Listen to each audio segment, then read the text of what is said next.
충청북도가 충북형 긴급재난 생활비를 지원합니다. 서울과 강원, 충남, 전남 등에 이어 전국 광역지자체 중 7번째입니다. 코로나19 확산을 방지하기 위해 지역 축제가 줄줄이 취소되고 있습니다. 4월 초 계획됐던 충주호 벚꽃축제와 제천 청풍호 벚꽃축제가 모두 취소됐습니다. 미래통합당이 선대위 출범식을 열고 필승을 다짐했습니다.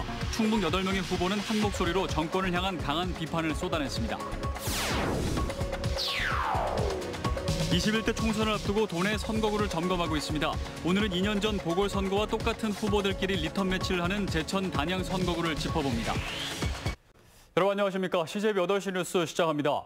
충청북도가 코로나19로 어려움을 겪고 있는 도민에게 충북형 긴급재난생활비를 지원합니다. 서울과 강원, 충남, 전남 등에 이어 전국 광역지자체 중 7번째입니다. 전체 가구 가운데 3분의 1가량이 혜택을 볼 것으로 예상됩니다. 구준혜 기자입니다. 충청북도가 코로나19로 어려움을 겪는 도민들에게 긴급재난생활비를 지원합니다. 중위소득 100% 이하 가구 중 기초생활 수급자, 차상위 계층 한시생활지원, 실업급여, 긴급복지수급 등 중복 수혜자를 뺀 23만 8천 가구가 대상입니다. 지난해 기준 월 소득이 170만 원 이하인 1인 가구, 387만 원 이하 3인 가구, 650만 원 이하 6인 가구 등이 해당합니다. 지급 금액은 가구 규모에 따라 40만 원에서 최대 60만 원입니다. 즉각적인 현금성 지원을 함으로써 당장 시급한 가정경제 붕괴를 막고 지역경제를 활성화하는 데 그 목적이 있습니다. 1,055억 원의 필요 예산은 도와 시군이 반반씩 부담합니다. 11개 시군이 조례제정과 추경을 마치는 대로 다음 달 초부터 지급할 계획입니다. 다만 현금이 아닌 상품권이나 선불카드를 주고 받은 날로부터 3개월 이내로 사용이 제한됩니다. 무분별지 직전인 상점이라든지 여러 가지 자영업자들의 경기가 살아날 수 있기 때문에 3개월 내에 단기적으로 집중적으로 소비를 하는 것이 취지에 맞다고 제가 판단했습니다. 시행기간이 짧고 직접 신청해야 지원받을 수 있는 만큼 누락되는 가구가 없도록 적극적인 사전 안내가 필요해 보입니다. 한편 도는 관련 브리핑을 고강도 사회적 거리 두기를 고려해 이례적으로 유튜브와 페이스북을 통해 실시간 비대면으로 진행했습니다. CJB 뉴스 구준혜입니다. 이낙연 더불어민주당 코로나19 국난극복위원장이 청주를 방문했습니다. 노동계와 소상공인, 집권 여당과 함께 지역사랑 상품권인 청주페이 활성화 캠페인에 나섰는데요. 코로나19로 피폐해진 지역 경제를 살려 흩어진 민심을 끌어오겠다는 전략과 동시에 집권당으로서의 세를 과시했습니다. 이윤영 기자입니다. 더불어민주당이 노동계와 중소상인, 자영업자와 함께 지역경제 살리기에 손을 맞잡았습니다. 코로나19로 벼랑 끝에 놓인 지역경제를 살리기 위해 청주페이 활성화 캠페인에 힘을 모으기로 한 겁니다. 오늘 이 자리는 어려움 속에서도 노동자와 소상공인, 자영업자 그리고 집권 여당의 연대로 지역 민생을 살리기 위해 모인 아주 뜻깊고 소중한 자리입니다. 이걸 계기로 해서 전국으로 이런 운동이 퍼져나가 지역 경제도 살리고 골목상권도 함께 살아나고 서민들이 함께 어깨 동무하며 살 수 있는 그런 날을 기대합니다. 이어 청주 성안길로 나선 이낙연 국난극복위원장은 직접 물건을 구매하며 청주페이 활성화에 적극 협력해 줄 것을 당부했습니다. 다른 지자체에서도 청주와 같은 모델로 서로가 서로를 돕고 서로가 서로를 위로하고 이렇게 해서 고통을 함께 이겨내는 아름다운 일이 이어지기를 바랍니다. 상인들은 대체로 긍정적인 반응입니다. 조금씩 더 활성화가 되고 그런다면은 이제 당연히 이제 도움이 될 것 같고요. 조금씩 더 이제 활성화가 됐으면 좋겠습니다. 노동계와 중소 자영업자를 아우르는 상생 노력이 선언적 가치를 넘어서 실질적인 성과로 이어질 수 있을지 주목됩니다. CJB 뉴스 이윤영입니다. 중소기업중앙회가 오늘 청주에서 충청 지역 코로나19 중소기업 현장 간담회를 열었습니다. 오늘 간담회에는 충청권 4개 시도의 슈퍼마켓, 식품 가공 등 생활 밀착형 협동조합 이사장들이 참석해 지원기관과 금융기관의 각종 어려움을 건의했습니다. 김기문 회장은 오늘 논의된 애로사항은 중기부와 관련 부처로 즉시 전달하겠다고 밝혔습니다. 충북에 코로나19 확진자가 산발적으로 발생하고는 있지만 대규모 감염이 없고 특히 청주는 19일 동안 환자가 나오지 않으면서 경계심이 다소 느슨해지고 있다는 지적이 나오고 있습니다. 사회적 거리 두기를 강조하는 방역당국이 벚꽃축제를 비롯한 4월 행사를 대부분 취소하거나 연기 조치하며 느슨해진 방역의 고삐를 바짝 조이고 있습니다. 이태현 기자입니다. 4월 초 계획했던 충주 벚꽃축제와 제천 청풍호 벚꽃축제가 모두 취소됐습니다. 이를 비롯해 충북 지역에서 다음 달 개최 예정이던 5개 축제는 전부 취소되거나 연기됐습니다. 지역을 대표하던 축제인 만큼 자치단체나 지역 상인들에게 타격이 불가피하지만 코로나19 확산 방지 차원에서 내린 결정입니다. 축제가 취소된 가운데 이에 대한 방역 효과는 사실상 시민들의 사회적 거리 두기 참여 의지에 달려 있습니다. 지난 주말 전남 구례군의 경우 산수유 축제를 취소했음에도 불구하고 많은 관광객들이 몰리며 60대 남녀 3명이 코로나19 확진 판정을 받기도 했습니다. 저희 지역에서도 꽃구경 올해는 차 안에서 구경을 하시든지 아니면 저희들이 관광 전문 사이트인 들락날락 충북이 있습니다. 홈페이지를 통해서 꽃구경을 해주셨으면 하는 것이 부탁입니다. 이런 가운데 도내 완치자는 2명이 추가되면서 모두 13명으로 늘었습니다. 이 중 8명은 청주 지역 확진자로 이제 청주에서는 단 1명의 확진자만이 남아 있습니다.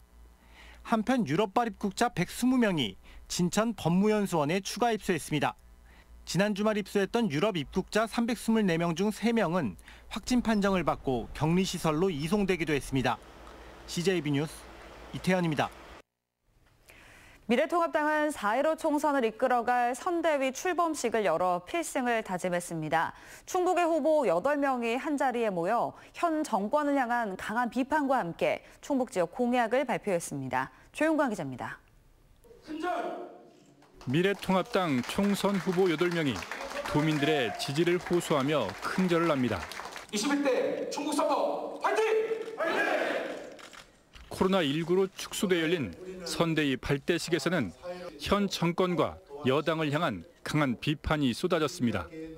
민생과 경제, 안보, 현 코로나 사태에 대한 대응까지 대한민국은 한 번도 경험하지 못한 총체적 난국에 빠져 있다고 주장했습니다. 무능과 폭정에 맞서 싸우겠습니다.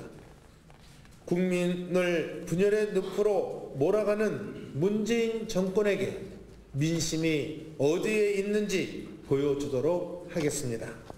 청주 상당의 새얼굴 윤갑군 후보와 첫 지역구에 도전하는 김수민 후보 등 후보 8명은 여야 4대 4의 균형을 깨고 전 지역 석권을 다짐했습니다. 국가철도망 구축과 차세대 방사광 가속기 유치, 의대 정원 확대, 미세먼지 대응, 산업환경 개선 지원센터 조성 등을 공약하며 현 정권의 폭주를 막을 수 있도록 미래통합당에게 힘을 몰아달라고 호소했습니다. 우리 서울 국민의 정주 여건을 좀 한층 끌어올리고 싶습니다. 이렇게 해서 인구가 빠져나가기보다는 인구가 유입되는 서울구를 만들어서 제 첫 번째 공약은 깨끗한 정치인이 깨끗한 청주를 만든다. 소각장 잔다르크 김수민, 오창 소각장 결사저지입니다. 4.15 총선 여야 후보들은 26일과 27일 본 후보 등록 뒤 다음 달 2일부터 공식적인 선거운동에 돌입합니다. CJB 뉴스 조윤광입니다. 21대 국회의원 선거를 앞두고 도내 선거구를 점검하는 순서인데요. 어제 청주 서원 선거구에 이어 오늘은 두 번째 순서로 2년 전 보궐선거와 똑같은 후보들끼리 리턴 배치를 하는 제천 단양 선거구를 김기수 기자가 짚어봤습니다. 제천 단양 선거구의 첫 번째 관심사는 1년 반 만에 재연되는 리턴 매치입니다. 지난 2018년 국회의원 재보궐선거에서 맞붙었던 더불어민주당 이우삼 후보와 미래통합당 엄태영 후보가 다시 만난 겁니다. 당시 이우삼 후보와 엄태영 후보의 표차는 불과 2,400여 표, 3%포인트 안쪽에 박빙 승부를 펼쳤습니다. 수성에 나선 이우삼 후보는 지난 2년 동안의 의정 성과가 최대 무기입니다. 국비나 우리 도비를 확보하는 데 있어서 아무래도 여당의 후보고 또 제가 재선 국회의원이 되면 다른 후보와는 차별이 좀 있지 않겠나 싶습니다. 여당 재선 의원이 지역 발전의 원동력이 될 수 있다는 겁니다. 미래통합당 엄태영 후보는 청년 일자리 창출 등 공약을 잇따라 내놓으면서 초반 기선 잡기에 집중하고 있습니다. 지역민들과 소통하면서 준비해 왔습니다. 저는 그래서 현장 정치를 늘 주장해 왔고 지금 2년 동안 제천 단양의 곳곳을 누비면서 지역민들의 애환을 들으면서 특히 2차례 제천시장을 지낸 행정 경험이 내실 있는 지역 발전을 견인할 수 있다는 겁니다. 이런 가운데 최근까지 무소속 출마를 고려했던 이근규 전 제천시장은 불출마를 선언했습니다. CJB 뉴스 김기수입니다. 당의 전략공천에 반발해 무소속 출마를 예고했던 더불어민주당 중부 3군 임혜종 예비후보가 불출마를 선언했습니다. 임혜종 예비후보는 충북도청에서 기자회견을 열고 야당 후보에게 승리를 헌납할 수 없기에 눈물을 머금고 불출마를 결심했다고 밝혔습니다. 임 예비후보는 이모선 후보 캠프의 공동선대위원장을 맡기로 했습니다. 건조한 날씨에 산불이 많아지는 계절이 돌아왔습니다. 과거엔 산불을 일으키는 가장 큰 원인이 입산자의 실화였는데요. 지금은 논밭 소각으로 순위가 바뀌었다고 합니다. 논밭 소각은 대기오염의 또 다른 주범이라는 점에서 우리 사회가 더 엄격해질 필요가 있습니다. 안정원 기자입니다. 논 한가운데서 피어오르는 연기. 한 농민이 논에서 농업부산물을 태우고 있습니다. 못 먹게 하잖아요, 시방은. 근데 내가 논두렁이 저기 너무 지저분해서 저거 태워야 논두렁을 할 건데. 영농철을 앞두고 이렇게 종종 논밭을 태우는 농가를 볼 수 있는데 건조한 날씨에 바람까지 강한 요즘엔 산불로 번질 위험을 안고 있습니다. 최근 5년 사이 충북에서 발생한 산불의 주요 원인을 살펴보면 전체 발생 원인 중 가장 많은 입산자 실화가 최근 3년 사이 급격히 감소한 반면 논밭 소각은 꾸준히 증가해 지난해 산불 발생 원인 1위를 차지했습니다. 농촌의 논밭 소각은 미세먼지와 대기오염의 주요 원인이 되기도 합니다. 병해충 박멸 효과도 득보다 실이 더 많습니다. 논밭에는 유익한 곤충이 89%는 반면 해충은 11%에 불과합니다. 따라서 논밭두렁이 태우기는 오히려 병해충 효과가 없습니다. 논밭을 소각하는 행위는 산림 인접 지역에선 처벌 대상이라는 점도 유념할 필요가 있습니다. 불법 소각으로 하는 산불이 많이 발생되고 있습니다. 따라서 이 불법 소각 시에는 여기 산림법에 따라서 그 과태료가 부과되어 오니 충청북도는 4월 15일까지를 대형 산불 기간으로 정해 현재 산불 위기 경보를 경계 단계로 높여 운영 중입니다. 봄철 산불 발생 위험이 높은 만큼 논밭 태우기 금지 등 각별한 주의가 요구됩니다. CJB 뉴스 안정은입니다. 정부의 휴원 권고에도 충북 지역 학원과 교습소의 10곳 가운데 7곳이 운영에 들어간 것으로 나타났습니다. 충북교육청에 따르면 어제를 기준으로 도내 학원과 교습소 3,117곳 가운데 979곳, 31%만이 휴원했습니다. 이는 3주 전 휴원율이 70%에 이르렀던 것에 비해 40%포인트 가까이 떨어진 것입니다. 청주시가 코로나19 확산을 막기 위해 내린 시청 앞 집회 금지 행정명령을 처음으로 시행했습니다.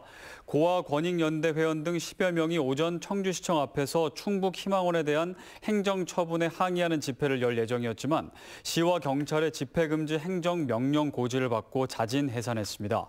앞서 청주시는 본청과 4개 구, 보건소 경계 100m 이내의 집회를 금지하는 긴급 행정명령을 발동했습니다. 이상으로 CJB 8시 뉴스를 모두 마칩니다. 시청해주신 여러분 고맙습니다.